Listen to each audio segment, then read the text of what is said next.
hai fincas que teñen todo prado e hai nas que teñen marrón que teñen terra, igual para sementar patacas. Que non te podes deitar! Ui, pero por qué?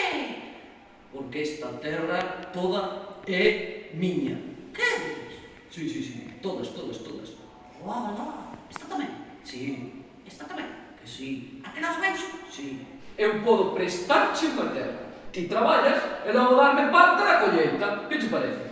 Vou usar a cada familia unha caixiña onde están os cultivos.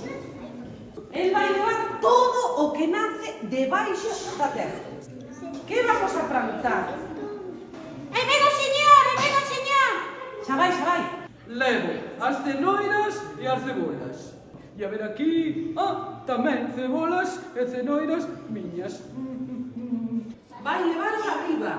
E ten un montón de comida. E vos non tedes tanta. A ver que facedes. Son tomates. Agora eu son o dono das terras. Que arriba nin abaixo, iso nada. A partir de agora plantamos patacas.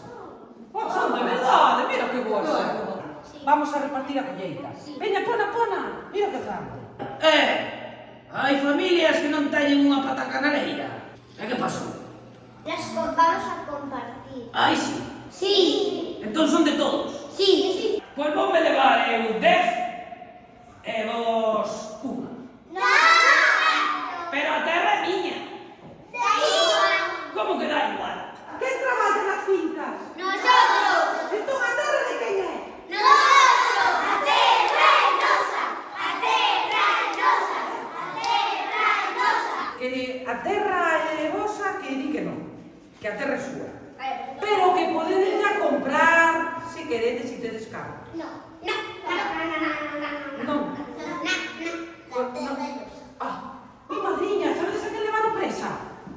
A señora Coella. Compañeiro, queda aquí por si hai que levar algún preso. É que dan medo. Como que dá medo? Mira o que di. Agora podemos plantar o que queiramos. Arriba e abaixo, veña, que hai moita fame. Veña. Grazas a vos, a Coella é libre. Teño unha fame. Pois non te preocupes, que hai. Ai, boas colleitas. E se non tes acho traémolo nos, arado de ferro e carro con voz.